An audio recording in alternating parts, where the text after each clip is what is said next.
Hello बच्चों, कैसे हो आप। आज हम शिक्षा निदेशालय की तरफ से दी जाने वाली कक्षा 6 हिंदी की कार्यपत्रक 39 वर्कशीट 39 हल करेंगे, जो कि 25 फरवरी 2021 की है।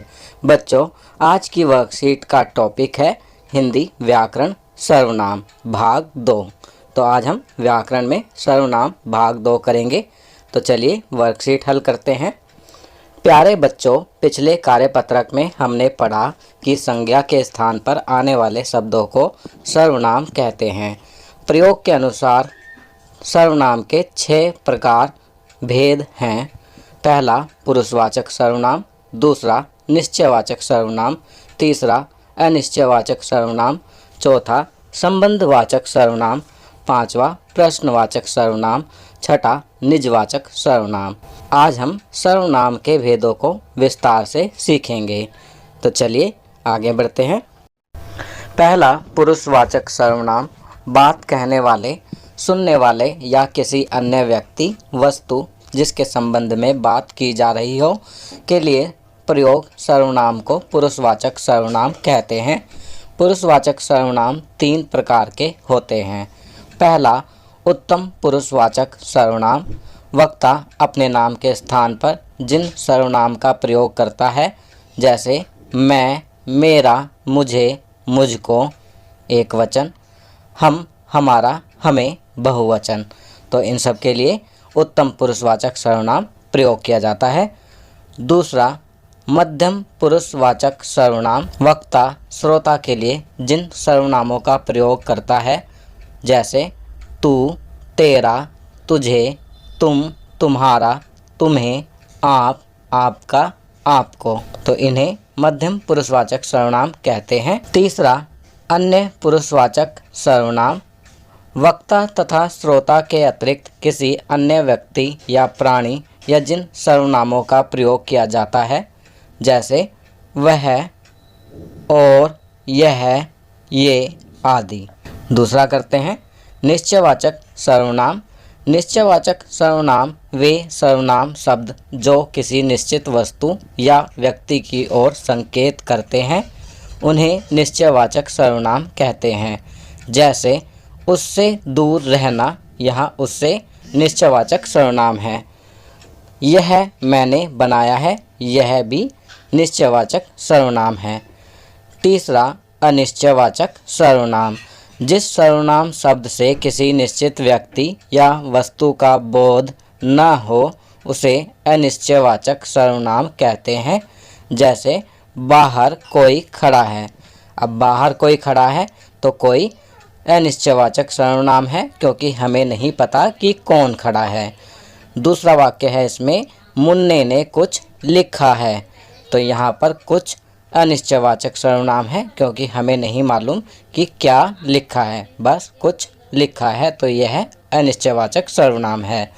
चौथा संबंधवाचक सर्वनाम, जिन सर्वनाम शब्दों का दूसरे सर्वनाम शब्दों से संबंध ज्ञात होता है तथा जो शब्द 2 वाक्यों को जोड़ते हैं, उन्हें संबंधवाचक सर्वनाम कहते हैं। संबंध बताने वाले सर्वनाम को संबंधवाचक सर्वनाम कहते हैं। जैसे जैसा करेगा वैसा भरेगा, यहाँ पर जैसा वैसा जो है संबंधवाचक सर्वनाम है।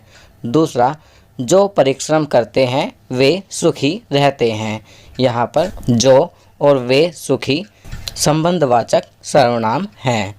चलिए आगे बढ़ते हैं। पांचवा प्रश्नवाचक सर्वनाम, प्रश्न करने के लिए जिन सर्वनामों का उपयोग होता है, उन्हें प्रश्नवाचक सर्वनाम कहते हैं। जैसे बाहर कौन खड़ा है, यहाँ पर कौन प्रश्नवाचक सर्वनाम है।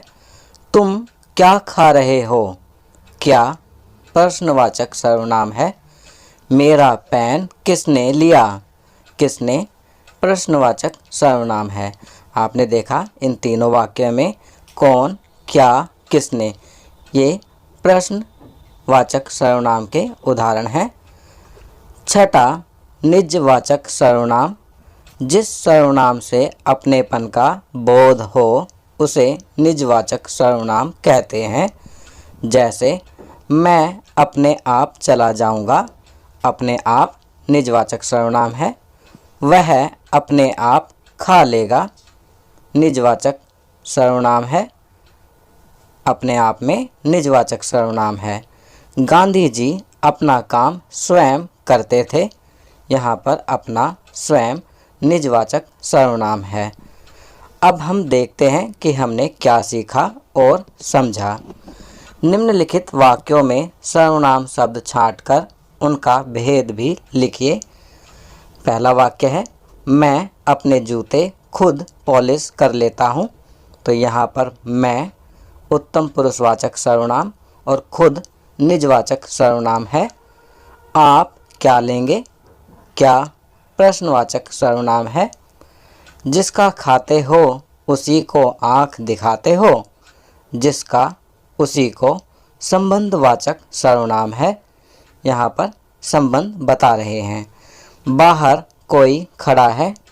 कोई अनिश्चयवाचक सर्वनाम है, क्योंकि बाहर कोई खड़ा है, हमें नहीं मालूम कि बाहर कौन खड़ा है, तो यह अनिश्चयवाचक सर्वनाम है। मैं खेलने जा रहा हूँ। मैं उत्तम पुरुषवाचक सर्वनाम है। जल्दी आओ, तुमसे कुछ काम है। तुमसे मध्यम पुरुषवाचक सर्वनाम है। उससे दूर रहना, उससे निश्चयवाचक सर्वनाम है। तो बच्चों, ये वर्कशीट यहाँ कंप्लीट होती है। अगर ये वीडियो आपको अच्छी लगी तो इसे लाइक एंड शेयर ज़रूर करें। अन्य विषयों पर बने हमारे लेटेस्ट वीडियोस को देखने के लिए चैनल को सब्सक्राइब करना ना भूलें और देखते रहिए हमारा channel knowledge kingdom. Thank you.